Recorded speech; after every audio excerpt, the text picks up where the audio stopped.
Should Jet Lawrence be disqualified or given, at the very least, a written warning, a penalty, or a dock of a couple positions for arguably breaking the rules on the starting procedure in the staging? We've got the 30-second board up. You've got his mechanic Christian getting the whole shot button in. Tomac is in the zone. He's not paying attention whatsoever. AP's not paying attention whatsoever. But as the incident continues, you could see how this involvement could interfere with the other riders because it continues. But look at Jet's rear wheel. He's got a tire cover on. And look at the frantic. Did we see here? You've got the mechanic hitting AP's handlebars. This is all happening inside of the 30-second board. This is distracting. And you've got him trying to rip this sucker off. I mean, I give it up to these guys for being as professional as they are to be able to get a good start and be level-headed during this. But rules are rules. To me, this is making repairs on the staging area because you're literally changing the bike. The bike is not safe to go out and ride at the moment because you've got the bungees and the slick on the rear end. And there's also rules that state no outside help. Now they're handing stuff off here. Very distracting for the riders next to Jet. Jet, like a boss, darn near gets the whole shot. So we'll back this up and see just a couple things. The couple things I see is working on the motorcycle while on the gate. That's probably the biggest infraction. And then just the distraction between the other riders. Yes, it's small.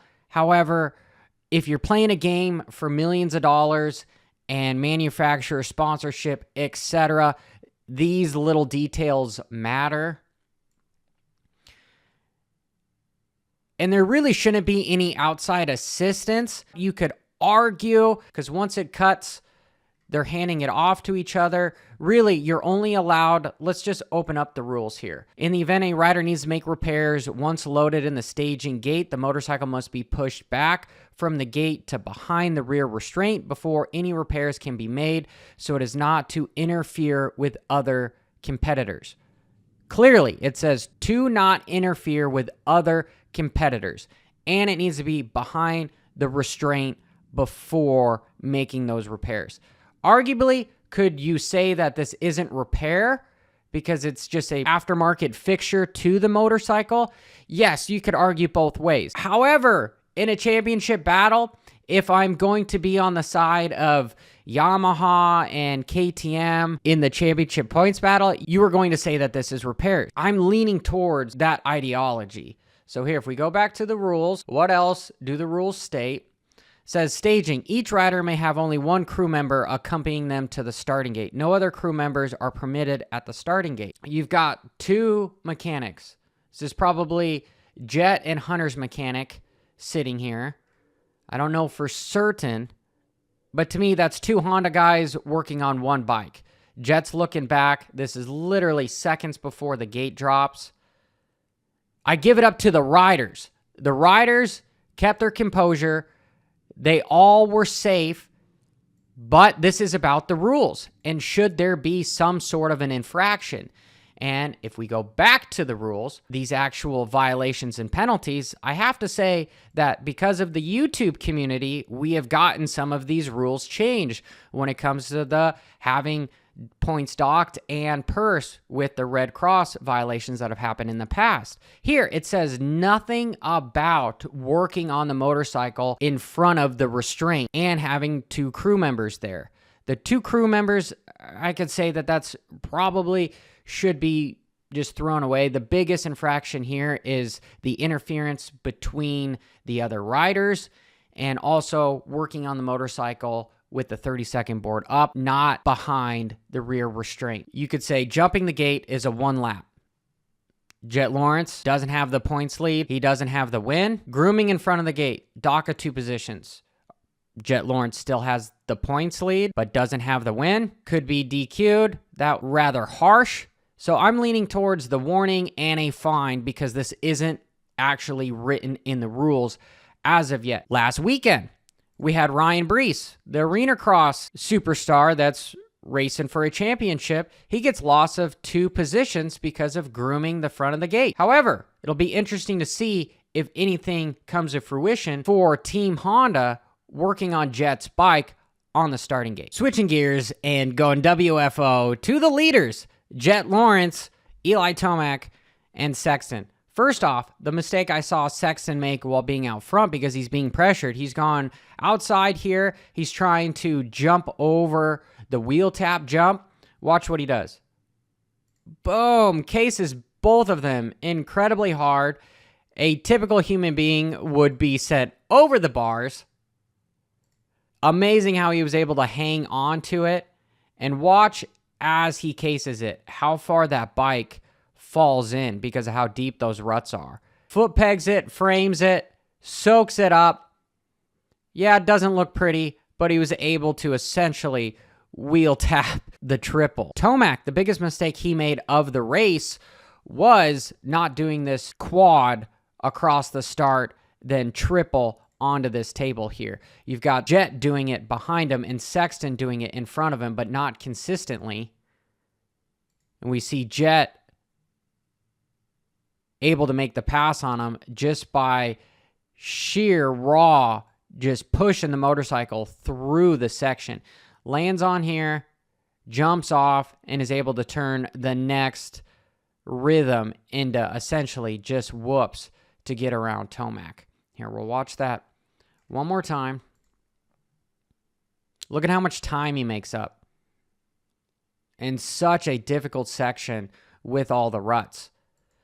And from there, my opinion is that Tomac lost his cool. We actually saw somebody get underneath Tomac's skin because that motorcycle, the next lap, instantly started getting hot because he was trying to push forward to get around Sexton to not get caught into his pace. Overall, the majority of the race, Eli was stuck riding the coattails of Sexton. It took him forever to get around, which has got to be incredibly frustrating because you've got a faster pace. It's just this one section. As we see, watch Sexton. He's going to quad, and look at how much smoke is coming off of that bike. And he's not able to do that triple on, then off, and that motorcycle is getting so hot. Tomac's mechanic was saying, hey, it's just the clutch, don't worry about it. He's not looking at it, as he said on the podium, because you're in race pace. How are these guys supposed to look at this when they're setting up for either a quad or trying not to get cross-rutted here? I'm really a little bit more for radios when it comes to making the sport a little bit more professional. One person be able to potentially say infractions, etc. There is an argument there. This motorcycle got so hot because Tomac was getting frustrated. Small segue, this video could be implementing your brand so you could have exposure to tens of thousands of clicks and comments. Since I don't have that, self-promotion. You could join the channel and get some pretty sweet emojis to help in the chat and in the live shows. I do have exclusive content over there and on Patreon. The links are in the description. If you were lucky enough to be a part of the reaction live show after the race, I talked about how it was more of like avalanche conditions because of how hard the base is of the Daytona track. Well, the fans were running there. They found out real quick how hard that base was, and when you have a little bit of rain on top of it, how slippery it is. So that's why it was so slippery for the riders, because the dirt was just sliding off. Qualifying, Degan had a scary get off where the bike slips and he gets cross-rutted, and he was really able to have the tuition to eject from the bike and not try to land completely on his feet, but land more on his butt. And that's what saved his ankles, his tib and fib, plateau. Amazing that he did not break anything. His teammate in the futures in practice did somewhat the same incident. Degan's was caused right there from starting a cross rut. You can see the front wheel is wheeling and the rear wheel is in a rut. They're in two different ruts right here. So that back end is losing traction because now the bike gets straight, and here it goes. But it was caused by being in two different ruts on the exit that flowed all the way up to the face. And because of how slippery the conditions were, he does this gnarly whip. His dad would be proud if he was able to hang on to it. But no, he ejects, is able to land relatively on his butt and just slide down. That, to me, is incredibly amazing. If we look at his teammate in the Futures class, Towers, is starting from the inside here. And it looks like these lines come together, so he just doesn't have the forward momentum. And gets cross-rutted as well and has to eject. Doesn't quite have the momentum that Degan had, so he wasn't able to land quite as well as Degan. As we continue, I want you to hit that subscribe button and notification icon as hard as Degan cases the triple. And how does he case the triple, and why does he case the triple? For one, you're going from a fast straight line speed to then having to find a rut that is at an angle, because this track doesn't stay completely straight. It's the curvature of the Daytona Moto Speedway. So that's going to slow you down. Compiled with these motorcycles lap after lap are going to get heavier and heavier. So the same amount of throttle and the same speed that you feel like you're going relatively, the motorcycle, because of gravity, is going to fall faster. Just simple physics. You have to go a little bit faster every lap statistically to be able to clear these jumps because of how much dirt is being packed onto these motorcycles and the deterioration of the track itself. Glad that Degan was able to literally not injure himself with all the mistakes that unfortunately he was making, because he just was keeping it WFO. Like here, ooh. And watch how he just hauls ass around the corner after the fact of the 360.